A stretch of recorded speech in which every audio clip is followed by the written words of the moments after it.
I want to get back to that question that I was asking before, just the second half of the question regarding the internal proletariat and its desire to secede from the larger body politic. The concepts that you brought up about historically about like the Spartans and their helots and their slave population that eventually has revolts against them, and what we're seeing now with riots and the things that are taking place here in our civilization today, and how that might be comparative. Well, it's mainly what we're saying. I mean, Athens and Sparta are sort of like Germany and France in that culture. They're two very different societies that are part of the same civilization.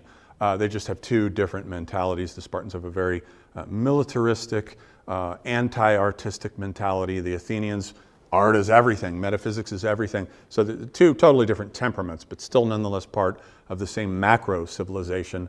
What you're talking about now with the revolts that are going on with, taking down the statues and so forth, yeah, it sounds a lot to me like an internal proletariat that is awakening, that is upset with Western history.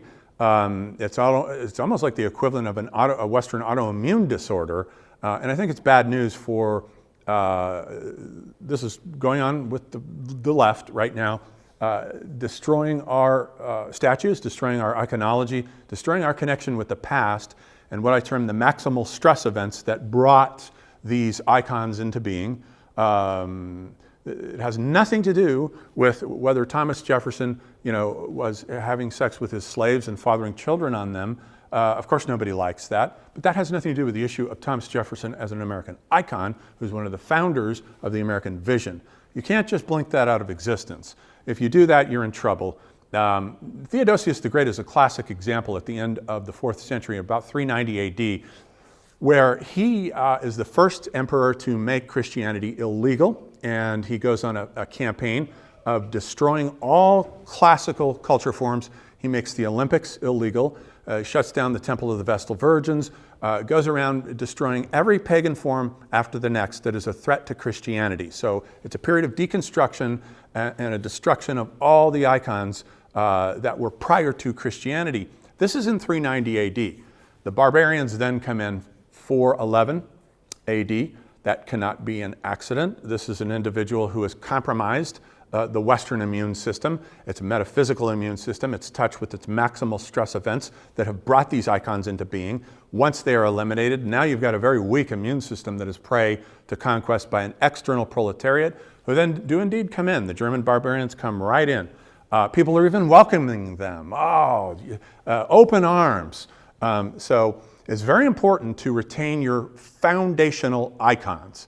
Whether you think they're moral or not has nothing to do with the fact that they are icons that brought this civilization into being.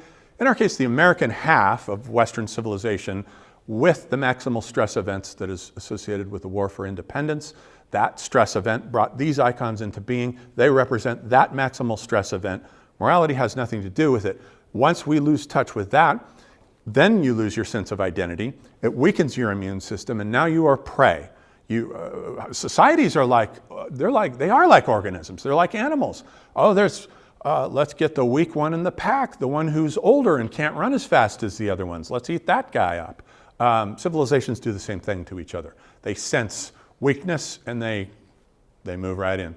So would you see us with tearing down our statues and these riots and these constant battles that seem like civil wars as they increase with each election? Would you see that as us weakening our immune system and leaving us open for attack by an external proletariat, say something like China, who's getting stronger? Yes, it's a definite issue. Yeah. I think it's something to be worried about. That's right. Yeah, it is something to be worried about. It absolutely about. is. Can you kind of explain why